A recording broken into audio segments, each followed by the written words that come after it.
মাননীয় স্পিকার, আমরা মত প্রকাশের স্বাধীনতা চাই। এই পার্লামেন্টের পরে আমরা শুধুমাত্র মত প্রকাশের স্বাধীনতা নয়, আমরা দ্বিমত প্রকাশের স্বাধীনতা চাই। আমরা এখানে দাঁড়িয়ে মাননীয় প্রধানমন্ত্রীর সমালোচনা করতে চাই। আজকে এই সংসদে আমরা অনেক ত্যাগ তিতিক্ষা, আমরা সবার কাছে অনেকের সংগ্রামের কথা শুনি, তারা অনেক লড়াইয়ের মধ্য দিয়ে আজকে এই সংসদটি আমাদের প্রজন্মের জন্য, আসলে আমরা আজকে যা কাজ করছি না কেন সেগুলো হচ্ছে আমাদের প্রজন্মের জন্য। আপনারা যে কাজগুলো করছেন, যে দায়িত্বটা নিয়েছেন, এই দায়িত্বের ফলভোগী বা সুবিধাভোগী কিন্তু আমাদের এই প্রজন্ম।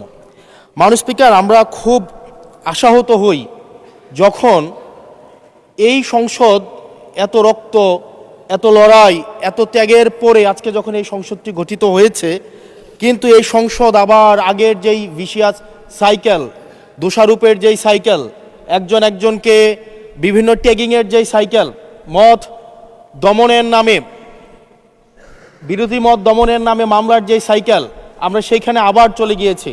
ক্যাম্পাসগুলো আবার আনরেস্টের দিকে যাচ্ছে, অস্থিতিশীল পরিবেশ সৃষ্টি হচ্ছে, বিরোধী দল মত দমনের জন্য মামলা করা হচ্ছে, প্রতিমন্ত্রীকে ফেসবুকে লেখার কারণে বাসা থেকে তুলে নিয়ে আসা হচ্ছে, হুইপকে সমালোচনা করলে বাসা থেকে তুলে নিয়ে আসা হচ্ছে। আবার আমরা আগের সংস্কৃতিতে আমরা চলে যাচ্ছি, যেখানে মাননীয় প্রধানমন্ত্রী নিজে কার্টুন শেয়ার করে বিভিন্ন স্যাটায়ার, বিভিন্ন মকারিকে প্রমোট করছে, বিরোধী মতকে প্রমোট করছে। সেইখানে এই সংসদ গঠিত হওয়ার পর থেকে আজকে পর্যন্ত 9টা ঘটনা ঘটেছে যেখানে মত প্রকাশের জন্য আজকে বাসা থেকে তুলে নিয়ে আসা হয়েছে। মাননীয় স্পিকার, আমরা মত প্রকাশের স্বাধীনতা চাই।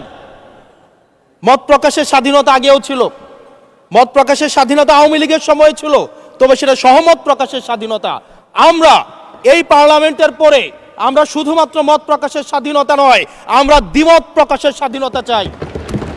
আমরা এখানে দাঁড়িয়ে মাননীয় প্রধানমন্ত্রীর সমালোচনা করতে চাই। আমরা নির্ভয়ে ফেসবুকে আমরা ব্যাকস্পেস ব্যবহার করতে চাই না, কিন্তু আবার একটা ভয়ের পরিবেশ সৃষ্টি করা হচ্ছে, আবার একটা আতঙ্কের পরিবেশ সৃষ্টি করা হচ্ছে। আমরা দেখলাম সিলেক্টিভ এক ধরনের বিরোধিতার পরিবেশ তৈরি করা হচ্ছে।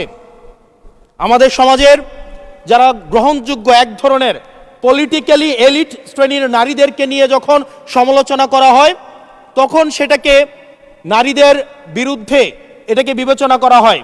কিন্তু যারা পলিটিক্যালি পিছিয়ে পড়া জনগোষ্ঠী রয়েছে, গার্মেন্টস কর্মী রয়েছে, যারা হচ্ছে এই দেশের অর্থনীতির চাকাকে সচল করার জন্য রাত দিন পরিশ্রম করে যাচ্ছে, গ্রামগঞ্জের নারীরা, মায়েরা যারা রাত দিন পরিশ্রম করে যাচ্ছে, তাদেরকে যখন স্লাট শেম করা হয়, গালি দেওয়া হয়, সেটাকে আমরা নারী বিরোধিতা হিসাবে আমরা সেটাকে আমলে নেই না। এই ধরনের সিলেক্টিভ নারী বিরোধিতা করা, এই ধরনের সিলেক্টিভ নারী সমালোচনা করার যেই ধরনের প্রবণতা রয়েছে, সেই জায়গাগুলো থেকে মাননীয় স্পিকার আমাদেরকে বেরিয়ে আসতে হবে।